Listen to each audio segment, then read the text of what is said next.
tous les différents types d'histoires et de projets décentralisés et d'entreprises que vous avez examinés au cours de votre carrière, qu'est-ce qui a fonctionné et qu'est-ce qui n'a pas bien fonctionné? Intéressant. Le premier projet décentralisé qui m'a intéressé et excité était l'Internet lui-même en tant qu'architecture informatique, en tant que couche sous-jacente pour distribuer l'information d'une manière que personne ne contrôle, ça fonctionne. Ethereum, la deuxième blockchain la plus grande et la plus importante, est une très différente en termes de fonctionnalité et d'utilité. Il y a des gens qui achètent frénétiquement le jeton parce qu'ils parient tous sur la prochaine grande chose, puis le submergent d'offres et font baisser le prix, parce que ce n'est pas ce que vous essayez d'atteindre. Nous avons essayé de faire cela avec la blockchain, Web3, les NFT, et beaucoup de choses ne fonctionnent pas. Donc j'essaye d'identifier quels sont les éléments que nous devons incorporer dans l'avenir de l'Internet.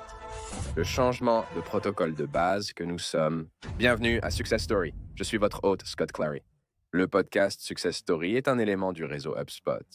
HubSpot soutient l'émission depuis plus de 3 ans et j'apprécie beaucoup leur engagement envers les entrepreneurs et les fondateurs, ainsi que la construction d'entreprises, qui a été une part importante de ma carrière. Construire n'est jamais simple. HubSpot n'est pas seulement des outils et des technologies qui soutiennent les entrepreneurs, mais ils offrent également des tonnes de ressources et de réductions. D'abord, qu'est-ce que HubSpot si vous n'avez jamais utilisé? C'est la plateforme qui centralise votre front office, depuis le marketing jusqu'au support. C'est la plateforme qui simplifie vos tickets de support. Elle génère plus de prospects. Elle augmente vos ventes.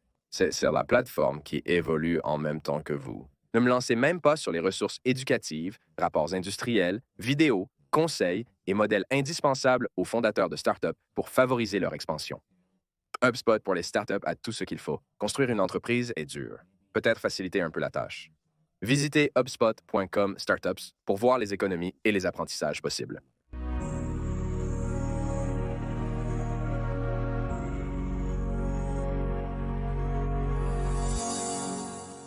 Alerte. Michael, merci de t'asseoir. Je l'apprécie. Je voulais simplement te remercier de nous avoir rejoints.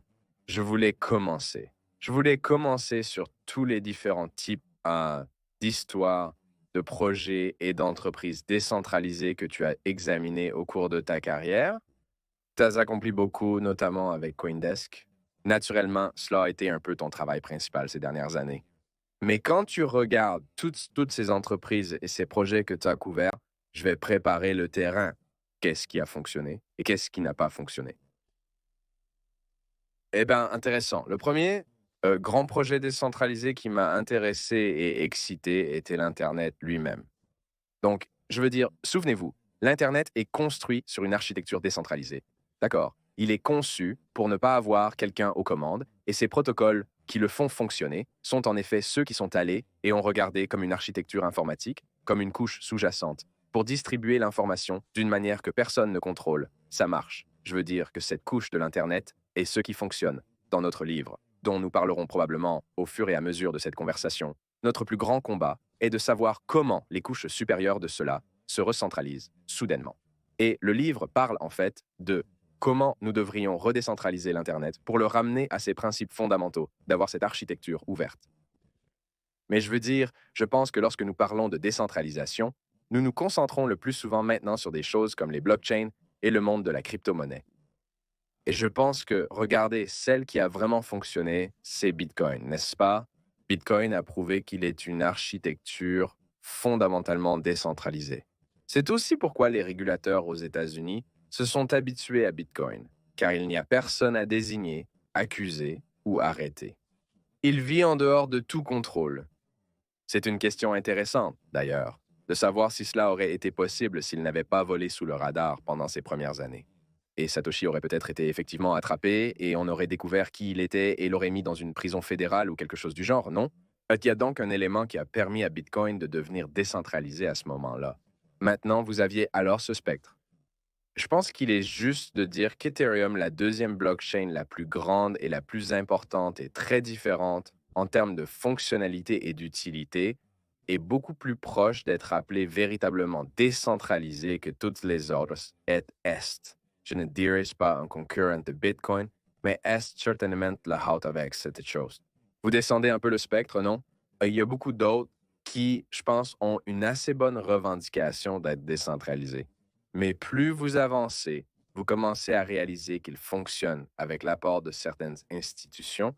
Il subsiste un aspect légèrement quasi centralisé dans les fondations et autres, pas dans Bitcoin ou Ethereum à un certain degré, mais dans beaucoup de projets qui ont un composant légèrement centralisé. Et la raison pour laquelle je pose cette question, c'est parce que vous avez examiné tant d'exemples de cas où la décentralisation n'a pas fonctionné. Je veux dire, on peut citer quelques fondateurs, non? Nous pouvons également discuter de leurs projets. Mais quand vous regardez ce que vous essayez de faire avec Project Liberty, avec en quelque sorte la thèse de notre plus grand combat, vous faites valoir que nous devons revenir à un Internet décentralisé et que nous avons une infrastructure que nous devons retravailler. Mais nous avons essayé de faire cela avec la blockchain, Web3, les NFT, et beaucoup de ces choses ne fonctionnent pas. Donc, j'essaie d'identifier quelles sont les choses que nous devons incorporer dans l'avenir d'Internet, votre version de l'avenir d'Internet qui va le rendre possible. Donc, certainement le noyau, le changement de protocole central que nous mettons en avant comme un exemple des types de corrections qui doivent se produire dans ce livre, le protocole de réseautage social décentralisé ou protocole de réseautage social décentralisé.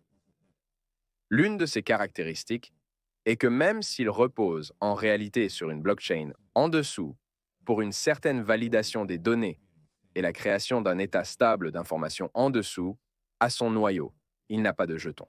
Donc, il n'a pas une sorte d'élément spéculatif. Et je pense que c'est vraiment très, très important. Il y a cette idée sur la façon dont vous concevez la tokenomie d'un Bitcoin. Je pense que c'est, désolé, d'une blockchain, de sorte que vous gérez l'offre et la demande du jeton sous-jacent de telle manière qu'il ne soit pas submergé par la chose spéculative si des gens achètent frénétiquement le jeton parce qu'ils parient tous sur la prochaine grande chose. Alors inondez-le d'offres et faites baisser le prix parce que ce n'est pas ce que vous essayez d'atteindre. Comment vous faites cela algorithmiquement? Donc ce n'est personne en charge parce que cela en soi est une question de décentralisation, est une question vraiment importante, mais je pense qu'à son noyau est comme ceci. Vous avez besoin d'une architecture décentralisée sans permission. Et c'est ce qu'au sein d'un contrat blockchain, un contexte, un jeton est nécessaire pour ces autres sortes de blockchains autorisées ont tous échoué. Parce qu'à la fin de la journée, il y a un point d'échec dans une entité qui est en charge. Et cela défait vraiment le but. La chose est, comment vous arrivez à cette idée où le jeton que vous avez besoin pour activer ce système sans permission, motivé par l'incitation, n'est pas dépassé par la ferveur spéculative. Et c'est là que cette économie de jetons entre en jeu. Donc je pense qu'Ethereum, en fait, est très bon à regarder parce que je pense qu'il y a eu une énorme quantité de travail pour comprendre comment vous gérez réellement l'offre de jetons et les incitations derrière cela pour garder cette chose honnête. Donc je pense que c'est une partie essentielle de cela.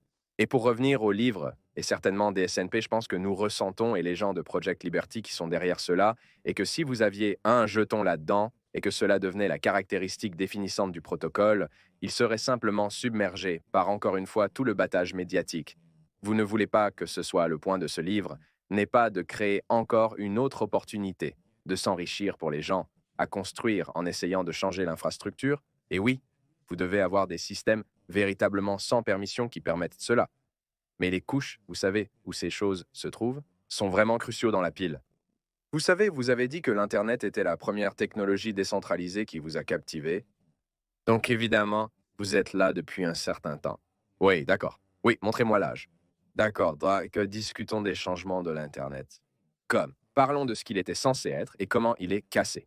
Ouais, donc je pense, pour penser à la partie cassée, le voyage que j'ai fait, et nous l'avons tous fait d'ailleurs, mais je pense qu'en tant que journaliste dont la carrière a vraiment couvert l'ère pré-Internet jusqu'à maintenant, j'écrivais littéralement pour un journal, et le seul moyen que nous avions pour diffuser ces nouvelles était un journal physique. Ce n'était pas il y a tant d'années, d'ailleurs. Je ne suis pas si vieux jusqu'à ce que rapidement l'Internet arrive et que nous devions y penser. Mais j'aime penser à ce qui se passait à ce moment-là. Et nous étions d'abord tous excités. Wow! Regardez toutes ces informations qui sont à notre disposition. Et puis, pas longtemps après, sur le chemin, vous savez, dans l'industrie des médias, nous avons commencé à penser un peu, oh mon Dieu, cela pourrait être un défi pour notre modèle d'affaires, mais l'état d'esprit que nous avions à l'époque était que nous allions être concurrencés par des bloggers et des journalistes citoyens et toute une gamme de nouveaux services basés sur des sites web gratuits qui allaient simplement pouvoir faire cela beaucoup moins cher que nous. Et j'étais toujours tiraillé par mes préoccupations parce que je pensais, vous savez quoi, mais c'est probablement bon pour la démocratie, vous savez, avoir encore plus de voix là-bas qui sont capables de contribuer et de peser dans le grand débat public. Donc j'étais genre, vous savez, on va vivre avec ça.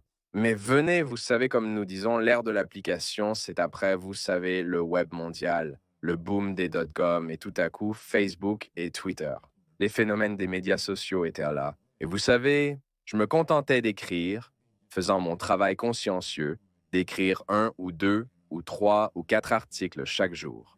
Et puis soudainement, je devais aussi publier des articles de blog, puis des podcasts, puis de la télévision. Et surtout, je devais tweeter. Et vous savez, nous étions tous encouragés à être sur les réseaux sociaux parce que nous devions lutter pour garder les regards sur nous. Doit rivaliser avec le jeu d'attraction de l'attention sur Internet, vous savez. Exactement. Pourquoi? Parce que les plateformes nous poussaient constamment ailleurs. Et puis vous commencez à réaliser que vous savez, vous êtes en réalité en compétition. Oui, non pas avec ces autres médias d'information, mais avec l'algorithme lui-même. Parce que Facebook voulait vos yeux pour leurs propres annonceurs, pas pour nous. Et puis quand vous pensez une étape plus loin et que vous regardez le phénomène que vous savez peut-être que certains de vos lecteurs et téléspectateurs seront au courant du Search Engine Optimization, le célèbre concept d'optimisation pour les moteurs de recherche. Comme toute personne dans les médias, vous devez aussi jouer à ce jeu, non? Il consiste à identifier les titres qui font toute la différence. D'accord, mais que faites-vous dans ce processus?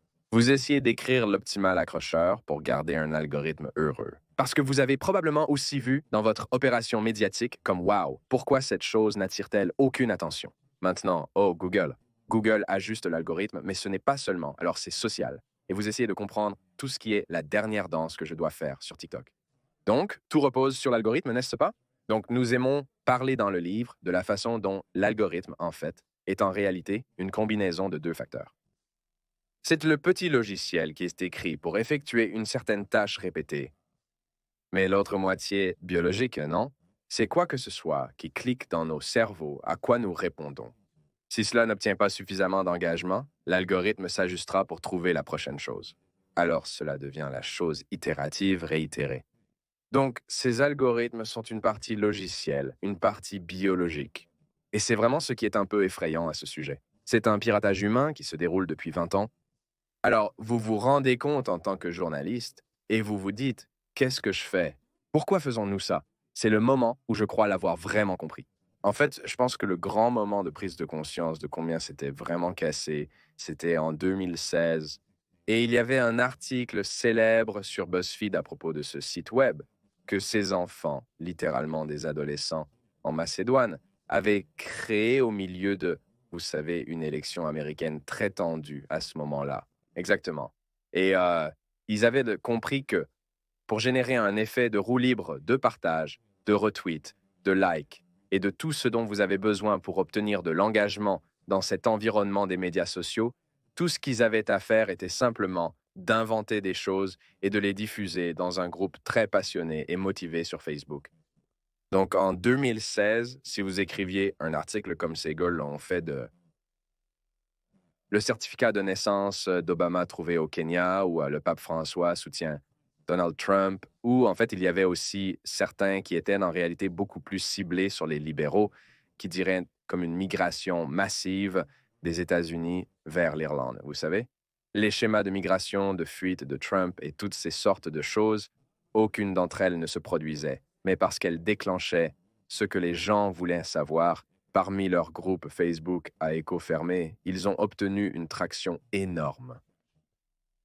Alors pensez à cela, j'étais à l'époque au Wall Street Journal, nous avions un rédacteur en chef.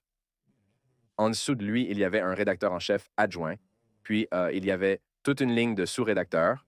J'avais mon propre rédacteur en chef. Nous avions des avocats, nous avions des bâtiments. Nous avons donné des autorisations de sécurité aux gens pour aller à la guerre. Le coût de la construction et du travail pour trouver la vérité et s'assurer que cette vérité était délivrée était énorme pour établir et soutenir ce que nous faisions. Et nous étions maintenant mis en compétition par un groupe d'enfants en Macédoine qui avaient compris comment manipuler l'algorithme mieux que nous ne le pouvions, avec une totale et absolue mensonge. Donc évidemment, les plateformes de médias sociaux, elles profitent de cela parce que c'est ce qui stimule l'engagement. Cela stimule l'audience. Le modèle commercial est que plus il y a de personnes sur la plateforme, plus nous gagnons d'argent parce qu'ils ne vendent pas un produit ou un service. Ils ont donc massivement capitalisé, pas seulement social, comme beaucoup de grandes technologies. Le gouvernement ne suit pas avec la législation. Le gouvernement participe vraiment au processus, non par malveillance, mais c'est nécessaire, n'est-ce pas? Ils doivent jouer au même jeu des médias sociaux. Ils utilisent ces médias sociaux pour eux-mêmes, bénéfices. D'accord. Ainsi, tous les politiciens font partie du même système. Et vous avez des exemples, comme le California Consumer Privacy Act et le Règlement général sur la protection des données, où ils essaient de le faire, mais c'est encore lent, n'est-ce pas? Donc maintenant, la thèse centrale est que nous devons faire quelque chose de mieux. Nous devons reconstruire.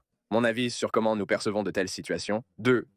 Bien intentionné et évidemment sincère et important, le Californien et l'Européen, c'était que, regarde, essayant de résoudre le bon problème, mais en réalité toujours pas assez bas dans la pile, non? Ils traitent le problème de surface. Notre argument est que c'est le contrôle des données qui permet ces violations de la vie privée, qui permet les contrôles qui doivent être abordés. Et la solution que nous abordons dans ce livre est l'idée que nous pouvons construire un protocole spécifique qui permet à l'individu de contrôler ses données, de déterminer qui peut voir quoi, quand et comment, leur propre activité en ligne, leur publication, leur contenu, leur suivi, tout, et de ramener tout cela sous votre contrôle. Ainsi, ce concept de votre graphe social, qui est vraiment la partie la plus précieuse de un graphe social est ce réseau complexe, cette toile de relations que vous avez construite au fil du temps avec toutes vos interactions, avec tout le monde, avec chaque institution, avec chaque application, n'est-ce pas? Et cette histoire est incroyablement précieuse. C'est ce qu'ils utilisent pour vendre des données. C'est ce qu'ils utilisent pour vendre des données. Parce qu'à partir de cela, ils extraient des informations sur qui vous êtes, ce que vous aimez, ce que vous n'aimez pas. Ceci devient extrêmement précieux pour les annonceurs. Donc, toutes ces informations sont cachées. C'est vous. Nous faisons le point et c'est, je pense, l'une des choses les plus importantes sur lesquelles nous devons commencer à réfléchir, que ces données vous appartiennent légitimement sur le plan moral, que c'est en fait un droit de l'homme. Parce qu'à l'ère numérique, où toutes nos vies sont en ligne et toutes sont suivies de cette manière, la distinction entre votre personne physique et votre personne numérique, à toutes fins utiles, a complètement disparu. Donc, le contrôle de ces données devrait légitimement vous appartenir. Nous souhaitons que les gens réclament cela, car c'est un droit de l'homme. Aspect de cela. Parce que je ne pense pas que les gens y pensent jusqu'à ce qu'il y ait un Cambridge Analytica. Exact. Je ne crois pas que les gens soient vraiment conscients qu'ils sont, car c'est fait pour être inconscient. Exactement, non, pas censé être intrusif. Je pense donc que nous faisons tous face au problème de croire que nous avons le contrôle. On aime penser qu'on contrôle, non? Personne dirait « Oh, je choisis ma lecture ». On ne me le dit pas. Mais il est bien et véritablement établi comment fonctionne notre libération de dopamine à partir de notre glande surrénale et dans nos têtes, n'est-ce pas? C'est maintenant un fait chimique très bien établi que cette machinerie que nous avons dans nos propres cerveaux, qui découle de ces instincts primitifs de lutte et de fuite, qui remontent à, vous savez, les premiers stades de l'évolution, qui sont maintenant toujours en train de faire ces choses. Il y a Anna Lemke, une psychiatre formidable, qui a travaillé dans le domaine de la dépendance, vous savez, elle explique très, très bien comment fonctionne le processus de la dopamine. Elle dit que les médias sociaux sont beaucoup plus extrêmes dans tout cela et qu'une fois qu'ils sont mis dans votre poche sous la forme d'un iPhone, c'est l'équivalent d'une seringue hypodermique dans votre poche. Donc, autant nous aimons tous penser que nous contrôlons, nous ne le sommes pas. Et si c'est le cas, alors ce n'est pas une violation de notre libre arbitre, c'est un abus de qui nous sommes. Donc reconnaître cela est difficile, mais une fois que nous le faisons, nous devons le reprendre. Je tiens à saluer brièvement HubSpot et son réseau de podcasts. C'est eux qui vous apportent cette émission chaque semaine. Si vous aimez les histoires de réussite, vous adorerez d'autres excellents podcasts dans le réseau de podcasts HubSpot, comme Creator Science. C'est l'un de mes favoris personnels. Il est animé par Jay Klaus. Creator Science nous emmène dans les coulisses des meilleurs créateurs d'aujourd'hui. Creator Science réalise des interviews et Jay explore comment des créateurs comme Tim Urban, James Clear, Tori Dunlap, Cody Sanchez construisent leur audience aujourd'hui et honnêtement, en apprenant comment ces créateurs gagnent leur vie avec leur art et leur créativité, Creator Science vous aide vraiment à acquérir les outils et la confiance pour faire de même. C'est là que je vais chercher mon guide sur comment apprendre des meilleurs créateurs. Écoutez Creator Science où que vous obteniez vos podcasts. Alors je pense que beaucoup de gens, si vous leur demandez franchement, sont-ils heureux de l'état actuel d'Internet et de la manière dont leurs données sont gérées? Je pense que la plupart des gens diraient non, n'est-ce pas? Je ne pense pas qu'il y ait d'alternative. Je sais que c'est ce que vous essayez d'accomplir, mais il n'y a pas d'alternative et il est difficile de changer les habitudes et les comportements. C'est très, très difficile à faire. Alors, quelle est la meilleure façon de faire passer les gens à un meilleur système? Quelle est la façon réaliste que nous allons accomplir? Je crois réellement que, avec le bon message, la bonne conversation et grâce à des personnes comme toi, Scott, qui nous donnent une plateforme pour parler de cela, tu peux réellement motiver les gens. Et il semble que notre façon par défaut de cadrer cela est l'apathie. Oh, les gens ne s'en soucient pas vraiment. J'aime à croire que nous pourrions être à un tournant. Je sens vraiment que les gens sont très motivés en ce moment. Et les histoires que nous entendons sur les dommages qui sont infligés aux esprits des adolescents et la sorte de vague de suicides et tous ces types de problèmes commencent à faire prendre conscience aux gens. C'est donc une chose. Nous utilisons beaucoup l'analogie dans le livre autour du projet américain et nous citons Thomas Paine, qui a écrit un livre incroyablement influent publié début 1776 sur le fait que le droit à la règle divine et la monarchie étaient une absurdité que nous devions tous reconnaître et que nous devions faire un choix. Voulons-nous être des sujets ou voulons-nous prendre en charge et avoir le contrôle de nos vies et devenir des citoyens? Et nous savons tous qu'un nombre suffisant de colons américains ont décidé que ce deuxième choix était celui à privilégier et le reste appartient à l'histoire. Alors, oui, les gens pourraient dire que cette comparaison est un peu grandiloquente, mais compte tenu de ce qui est en jeu, compte tenu du mal qui est fait, compte tenu de cette même question d'agence et de contrôle, nous disons que ces 5 plateformes sont comme des seigneurs féodaux. C'est du féodalisme numérique. Il faut se soulever. Donc, je pense qu'il y a la capacité. L'histoire a eu la capacité encore et encore pour les gens de se soulever. C'est une chose. Mais l'autre chose est, et c'est une des autres raisons pour lesquelles nous utilisons le projet américain comme une analogie ici, nous croyons, et je ne pense pas que ce soit si difficile de se lever à partir des preuves de l'histoire économique, qu'en fait, si vous ouvrez les données et les mettez entre les mains de tout le monde, nous allons créer une prospérité plus grande que nous n'avons jamais eue auparavant. Les incitations économiques pour faire ce mouvement, pas seulement pour les individus, mais aussi pour les entreprises, pour les startups, pour les grandes entreprises également, pour ne plus avoir Amazon comme intermédiaire entre eux et leur marché, n'est-ce pas? Les modèles d'affaires qui émergeront, vous savez, quand Scott a ses propres données et Michael a ses propres données, quand tout le monde a ses propres données, et que nous pouvons commencer à comprendre comment nous construisons là-dessus, pourraient être phénoménaux. Il y a un précédent historique dans de nombreux cas à travers l'histoire lorsque les droits de propriété numérique ont été transférés à une nouvelle classe de personnes. Pensez à l'invention de la société à responsabilité limitée ou quand Deng Xiaoping a décidé que chaque Chinois devrait avoir sa propre maison.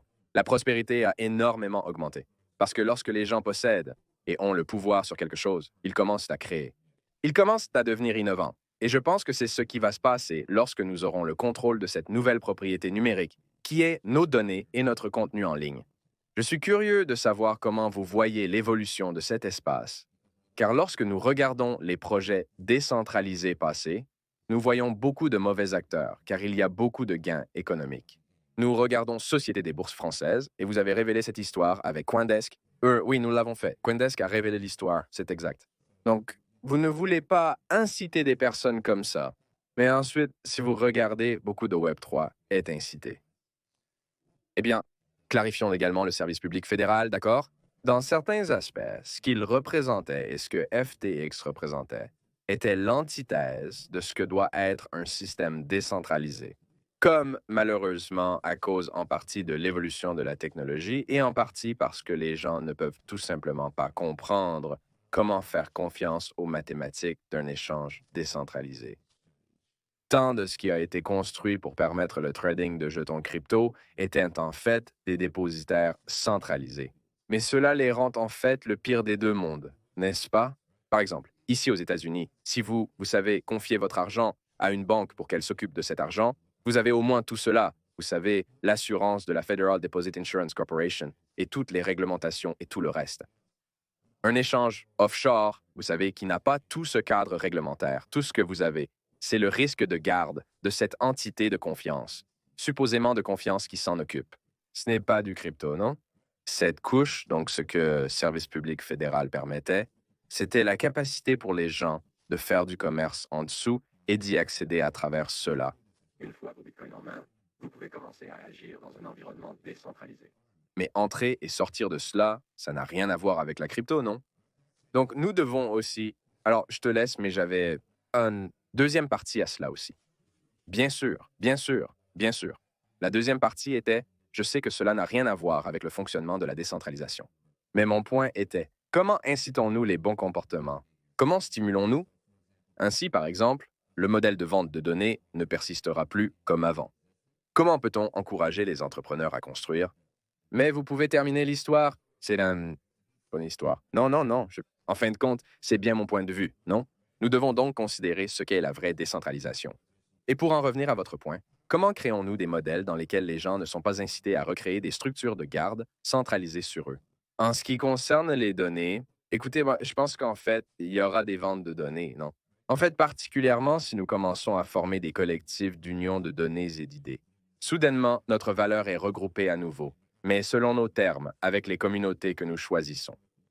Je pense qu'il y aura des entreprises qui, tout comme les individus, généreront leurs propres données et elles pourront les vendre de certaines manières, n'est-ce pas? Ce dont vous parlez, ce que nous voulons voir disparaître, c'est l'idée qu'une autre entité, cette plateforme, ait les droits sur les données que l'individu, l'entreprise ou le commerce génèrent sur leur plateforme et que cela devienne une chose très monopolisée. Donc, vous savez, quand cela disparaît, je pense que nous, vous savez, qui sait comment tout cela évolue. Je veux dire, il y a évidemment ce schéma dans le capitalisme que vous devez en quelque sorte accepter. Vous savez, les choses ont souvent tendance à virer vers le monopole, ce qui est une autre façon de dire centralisation, n'est-ce pas? Parce que vous savez que tout le monde s'efforce d'être le plus grand. Donc, la question en tant qu'expérience de pensée pourrait être d'accord. Nous ouvrons tout cela. Qu'est-ce qui se passe ensuite? Est-ce que nous finissons juste avec une autre version de Facebook dans cette structure? Et c'est une question décente à poser, n'est-ce pas? Mais si vous avez cette technologie sous-jacente qui est littéralement structurée de telle manière que le contrôle appartient à l'individu et qu'il y a maintenant aussi une prise de conscience que c'est quelque chose pour lequel nous nous battons chaque jour. Vous savez, de nouvelles structures de gouvernance se mettent en place, une nouvelle politique, et ainsi de suite. Je pense que tout cela fait partie de la solution. C'est la technologie, la prise de conscience, la politique, le fait que c'est la chose. De la même manière que nous avons des lois antitrust dans ce pays pour nous protéger contre les monopoles, que nous commençons à construire un cadre complet de comment nous protéger les données des gens. Quand vous regardez comme certaines des principales conclusions, quand quelqu'un lit ce livre, et vous l'avez écrit avec Frank McCourt Jr.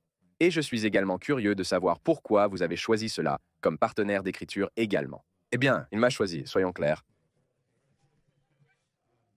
Bien que pour être juste, c'est le travail de toute une vie de Frank. Intéressant, je dirais que c'était aussi mon travail de vie un peu avant de le rencontrer.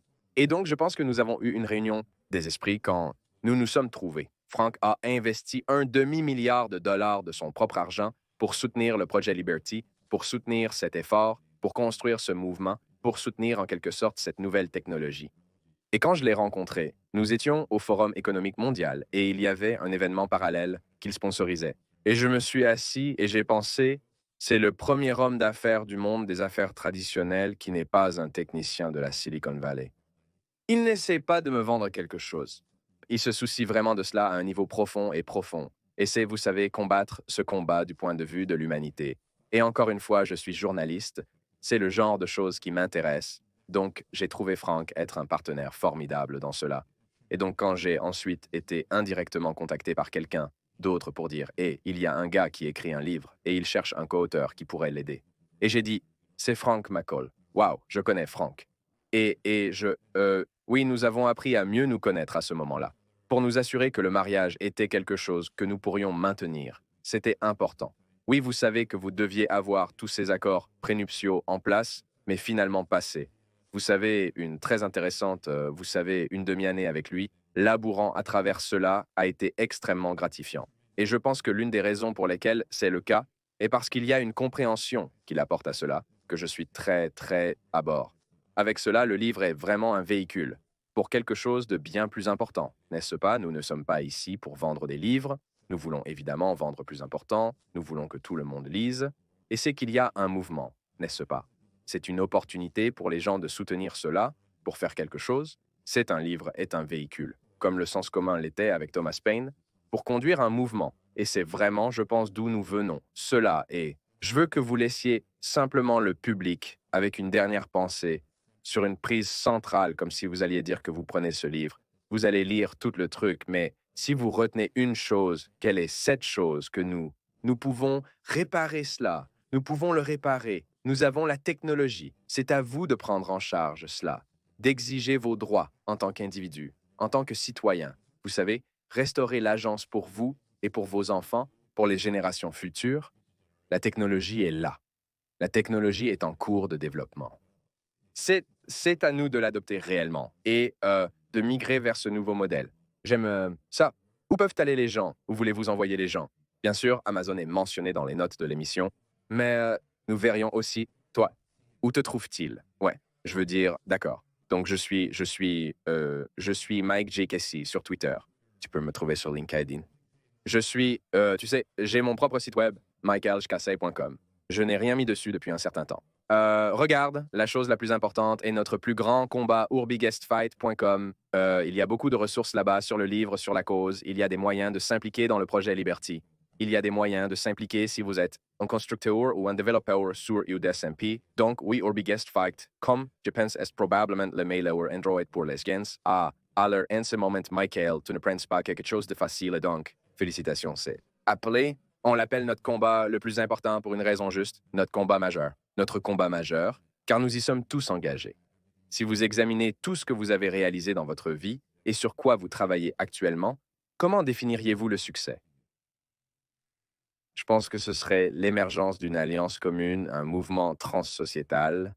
Tout le monde, des individus, des enseignants, des hommes d'affaires, des développeurs, vous savez, de toutes les races, toutes les croyances, toutes, vous savez, le signe que cela se rassemble en un mouvement réel, profond et significatif. Et puis, bien sûr, la migration réelle vers ce nouveau système qui l'accompagne.